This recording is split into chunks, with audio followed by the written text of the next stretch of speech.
You know, it's been so refreshing seeing how many people are waking up to the direction that this earth is heading in.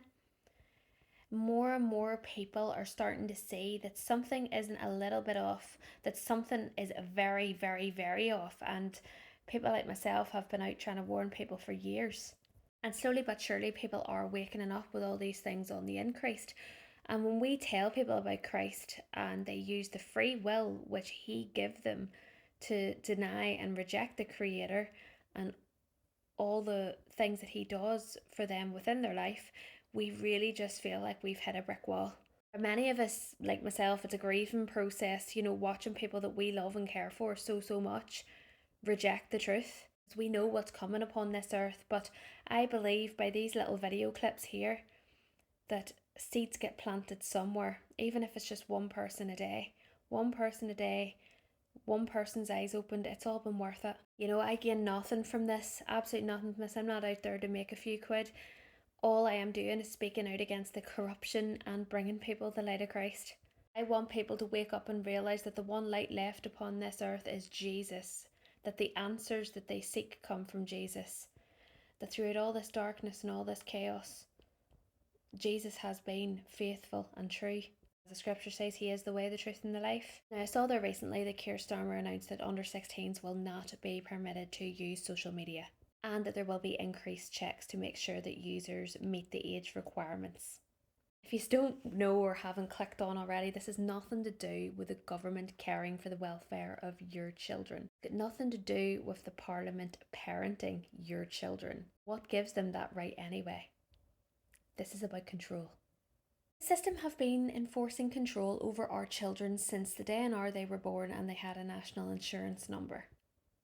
Now, I know there's people who won't believe in this, there's people who do. I'm not here to convince anybody.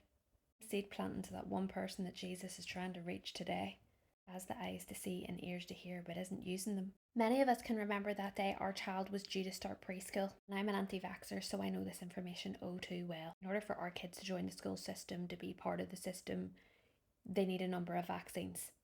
There's a 4-in-1 preschool booster, it's called, and then there's the MMRV.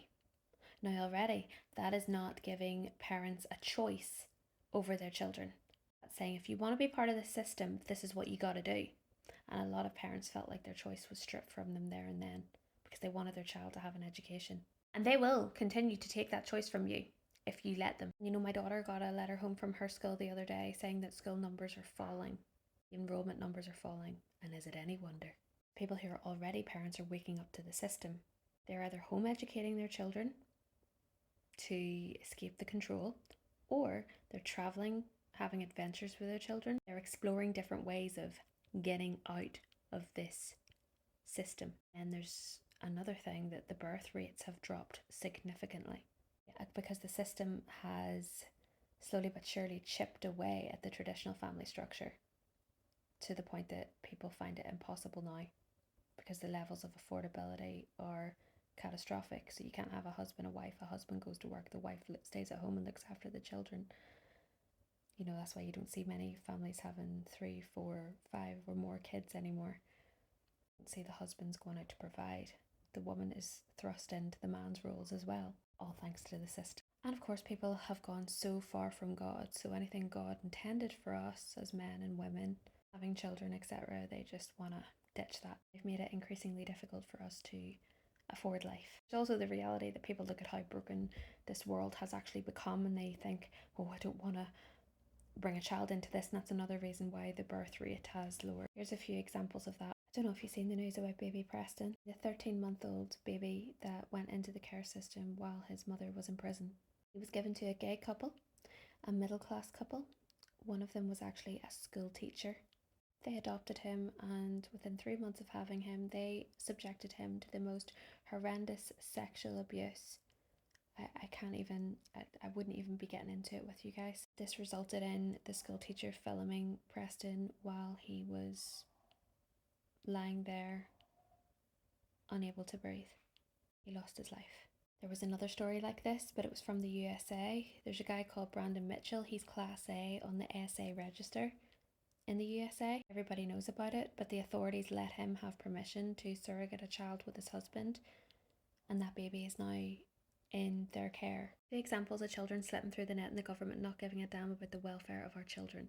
And then here in Ireland, we have Sinn Féin trying to remove the 3-day grace period before an abortion from the first consultation. People are given a 3-day period, a time to think before they go and take a baby's life. And Sinn Féin are trying to have that removed, even though that has been proven to save like over 4,000 babies' lives. Stories like this, like those 3 stories alone, they're not the only ones, by the way. There's so many stories that go unseen, and these little babies are voiceless. You know, they don't have a voice, so it's really, really important that we give them a voice on here, because the government certainly won't. The system won't. They're coming out making it out that they're all about our children. Don't fall for it, guys. Stories reveal to us just how dark this world has actually become, how broken the system truly is. Best thing we got right now, guys, is the power of prayer. Pray for every single innocent child that is suffering circumstances that we never see and never hear about. The media is so controlled. Like I said, little Preston happened in 2023. We're only hearing about it now. They only tell us what fits their agenda. Their very woke agenda. Bashing the LGBTQ community, being afraid to offend the LGBTQ community doesn't strike their woke agenda. So they left that story off the list until now. There's many more stories that remain hidden, and we need to pray for them. We do not have our children's best interests at heart. Their best interests involve power and control and the new beast system. It saddens me every day to see these stories on the increase. Although God told us that would happen, He's always been faithful and always been true. Jesus said, "Iniquity shall abound, and the love of many will wax cold." What troubles me most is how far people have drifted from God. Will live for this corrupt system instead of the Creator who loved them. The system will strip away freedom and demand complete obedience. Trust in Jesus, He'll strip you away from this system. At the end of it all, the system is going to belong to the Antichrist. There'll be false saviors, false solutions, and false peace. The Bible warns us repeatedly, be watchful and be discerning of everything. Christ is our only living hope. Nothing else is coming that's going to get us out of this, guys. He is the light, He is the hope, He is the peace. I read that soon we'll have to digitally verify our identity on social media platforms. Day by day, we're getting closer to this full digital world by the beast system, this full control. That day comes, many people, including me, will be saying goodbye to this platform and hello to Nokia 3310s. Today, can we please pray for baby Preston? Pray that he's free from suffering, free from evil, safe in the arms of Jesus. When we finally go home with the Lord, there will be no shortage of loving souls wanting to embrace innocent children like him. Please continue to pray for every child trapped in war, abuse, neglect, and suffering. Many are voiceless and many go unseen. Countless cases we don't hear about because the system is completely hardened. Many people have completely hardened, as Scripture said they would. They've separated themselves from the light of God. I also want to pray for the persecution in Ethiopia, the many innocent lives that are being lost throughout the Middle East and Africa also. Pray for every place where there's chaos, violence, uncertainties, and fear beginning to spread. May God bring His eternal peace soon, as we know it's Him alone that can. If you're consuming all the darkness day after day, put the phone down for a little while, go for a wee dander with Jesus. Spend time in nature, guard your heart and guard your mind, because not everybody's assignment on this earth is the same. Not everybody can handle watching. If that's you, remember this: Jesus is still on the throne.